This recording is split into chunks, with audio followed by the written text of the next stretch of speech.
Could this be a cure for hair loss? Are hair transplants a thing of the past soon? It genuinely feels like we're entering a new era of hair science. This is the kind of data we haven't seen in decades for androgenetic alopecia, and it's coming from a topical treatment that's tackling DHT at the follicle level in an entirely new way. We're talking about a 539% relative improvement in target area hair count compared to placebo. We finally have a new hair loss treatment candidate that isn't just interesting in theory. Real phase 3 human data behind it. Not mouse studies, not cell cultures, actual clinical trials with results strong enough to rival the giants we've relied on for decades. If it gets approved, it could become the first major new hair loss medication in over 30 years. If you've been following all things hair growth, hair science, hair restoration lately, you've probably noticed something wild happening. We've got PP405 out of UCLA reactivating dormant stem cells. I recently made a video all about that. We've got that Taiwan MUFA-based serum discovery tapping into a completely new adipocyte to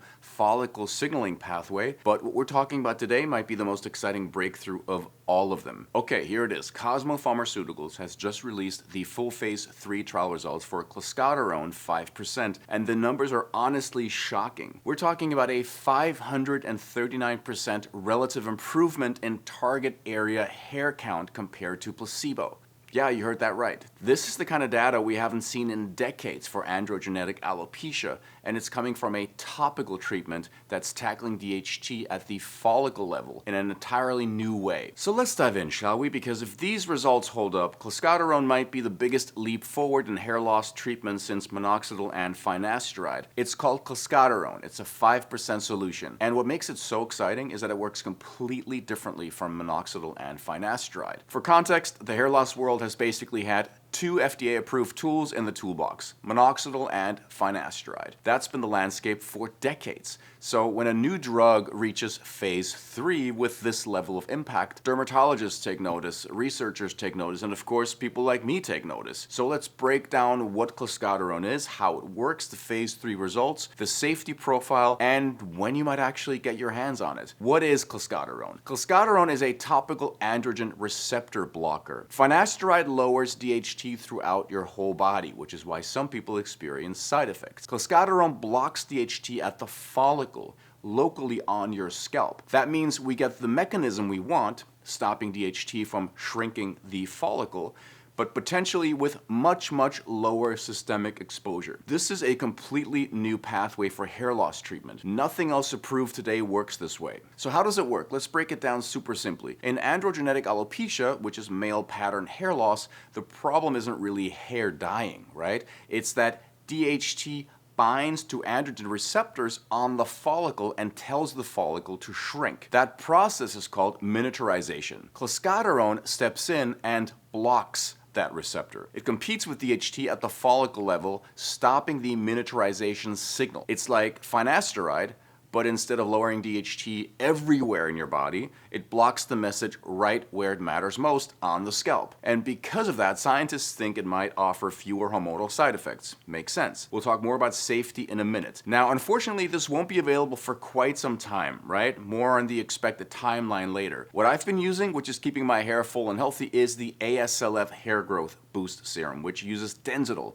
a patented and award-winning microalgae-based active, and it's combined with Bicapil, rosemary, ginger, licorice root, and vitamins A and C. If you're dealing with thinning hair or just want fuller, stronger growth, this formula supports the scalp from multiple angles. It helps circulation, it calms inflammation and oxidative stress, and it supports a healthier environment for hair to grow. Denzidol blends vitamin C, amino acids, and microalgae extracts to energize follicles, to support collagen around the follicle, and to strengthen the scalp's extracellular matrix. In clinical testing, it increased the hair growth phase by 24%. It boosted density by 11%, and it showed over 10,000 more hairs compared to placebo. Now, Bicapil is a botanical complex shown to help stimulate growth, increase density, and reduce shedding. Independent research on its key ingredient has demonstrated promising effects on follicle activity, and clinical trials on Bicapil formulas have shown reductions in shedding and improvements in regrowth. Rosemary extract is the next ingredient. It's a true superstar in hair growth. It supports circulation and has been shown in a 2015 study to perform similarly to 2% minoxidil for early stage thinning. And how awkward is putting on that minoxidil twice a day? So rosemary extract, much better. Next we have licorice root, which helps calm the scalp and may help reduce local DHT activity, while ginger extract offers antioxidant and antimicrobial support. And then vitamins A and C round out this formula by supporting scalp hydration, collagen production, and antioxidant defense. So if you want to take your hair routine to the next level, the Hair Growth Boost Serum with Densidol brings together science-backed ingredients to support a healthier scalp and fuller looking hair. So click on the link in the description box to learn more. Now back to the video. How was this phase 3 trial designed? This is where things get impressive. These were not tiny studies, right? These were huge global phase 3 trials. They were conducted by Cosmo Pharmaceuticals, the company developing Clascoterone. The trials were run under strict FDA and EMA standards, using centralized imaging analysis and standardized protocols to ensure the results were robust and scientifically reliable. 2 phase 3 trials called Scalp 1 and Scalp 2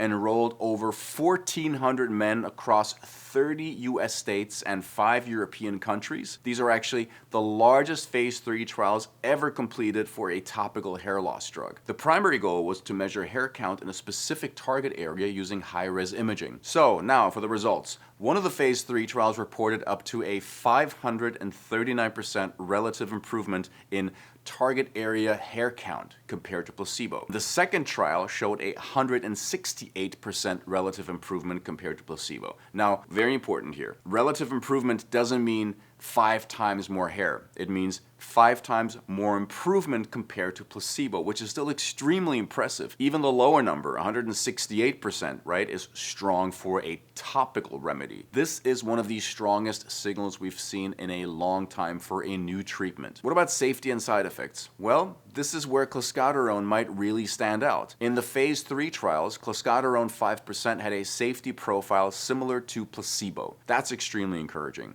There were no major systemic hormone-related side effects detected, which fits with the idea that the drug acts locally and does significantly enter the bloodstream, right? Of course, we still need long-term data and larger scale real-world use once it's approved. But so far, the safety story looks very promising. This could be a game changer. For the first time in decades, we have a third major mechanism to treat androgenetic alopecia. 1, we have minoxidil, right, which increases blood flow. 2, we have finasteride, which lowers DHT levels. 3, Clascoterone blocks androgen signaling directly at the follicle. Now, if this gets approved, this could become a perfect option for people who don't want to take oral hormones, right? Me included. People who have side effects from finasteride, people who want a topical only routine, or people who want a complementary treatment to use with minoxidil. So, when will this be available? Okay, here's the timeline. The 12-month safety follow-up will be completed in the spring of 2026.